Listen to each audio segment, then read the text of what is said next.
Welcome back to Videos from the Ville. This is Professor Charles Greenewalt from Millersville University, and this is Canadian Government and Politics. In this particular segment, we want to take a look at Canadian political culture. And the place to start, of course, would be what are the elements that comprise Canadian political culture? What is Canadian political culture comprised of? We find that Canadian political culture consists of one, certainly a commitment to popular sovereignty. The principle of popular sovereignty is perhaps best understood and best explained as a popular support for democracy.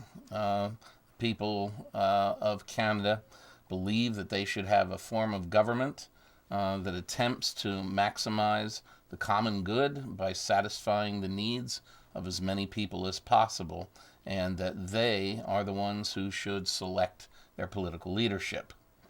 Okay, so a commitment to popular sovereignty would be the first element in Canadian popular culture.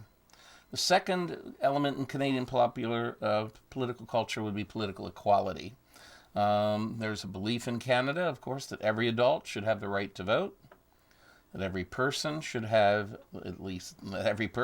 one vote, that no one's vote should be weighted differently than another person's vote, and we find that the additional assumptions that lie behind political equality in democratic elections would be that the voter would have real alternatives from which to choose, and the voter can make his or her choice freely. The third element in Canadian political culture would be majoritarianism. Now, there's different ways of understanding majoritarianism. Two definitions that come to mind is one is in the electoral process.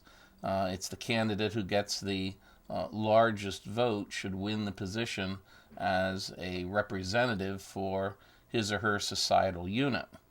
The second way of understanding majoritarianism would be in the area of policy and policy making.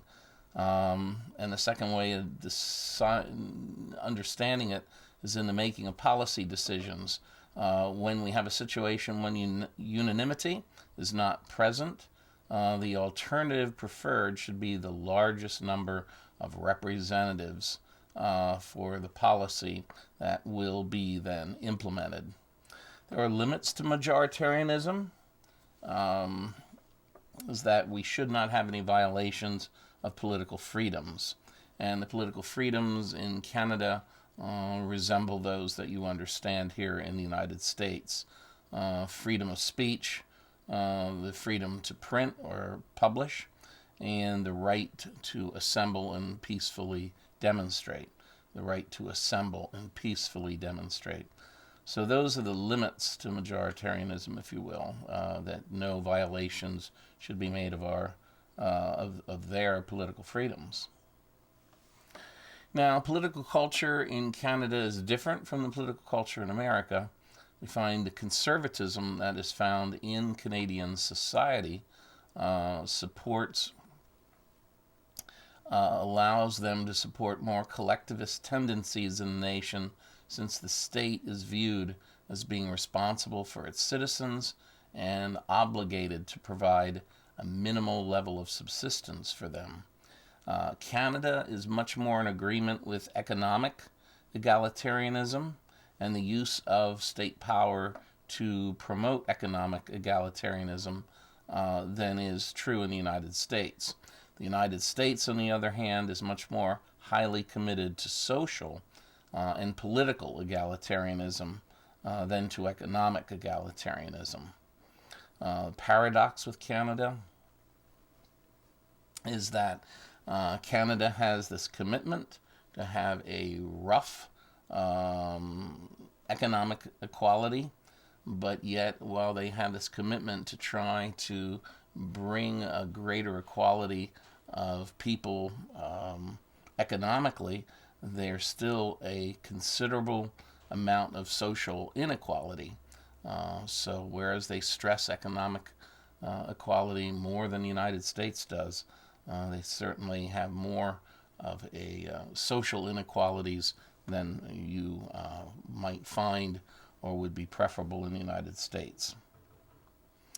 What are the sources of Canadian political culture? Very important to understand what what political culture is and what the sources of it are. In Canada, the sources of political culture would be one, non-revolutionary political evolution. Here in the United States, of course, we find that one of the sources of our political culture was a revolution, a revolutionary movement. Here in Canada, we find that we have non-revolutionary political evolution, that we simply let the state and its policies evolve over time. So the number one source of Canadian political culture is a non-revolutionary political evolution. Number two is the relative dominance of the Roman Catholic and the Anglican religions. The relative dominance of the Roman Catholic in Quebec and the Anglican in Ontario religions. You find that just like the United States, the third element in Canadian political culture is an unconquered frontier. We had a western frontier. What little frontier we have left would be in the northwest now in Alaska. But you find that Canada has a massive, unconquered northern frontier. And that plays a huge role in determining what Canadian political culture is like. And number four is the Judeo-Christian religious tradition. Judeo-Christian religious tradition is the last source of Canadian political culture, the Judeo-Christian religious tradition. And here on the PowerPoints, you see that we have portrayed one of the books that takes a look at this issue, and that's In Search of Canadian Political Culture with Nelson Wiseman. There's another part of that PowerPoint on the lower right-hand circle where it tries to make an acronym out of Canada and express what Canada's all about.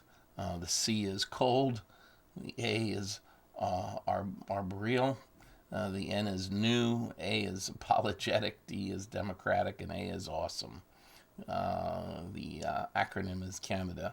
And of course, there is Queen Elizabeth II, of course, is the Queen of Canada, sitting on her throne with the Prime Minister at the time, Pierre Elliott Trudeau, sitting to the right-hand side of the throne for her speech to the Canadian Parliament. Okay, well, this will wrap up. This is a quick overview of Canadian political culture. Tune back in for the next lecture on Canadian government and Canadian politics. We'll see you then.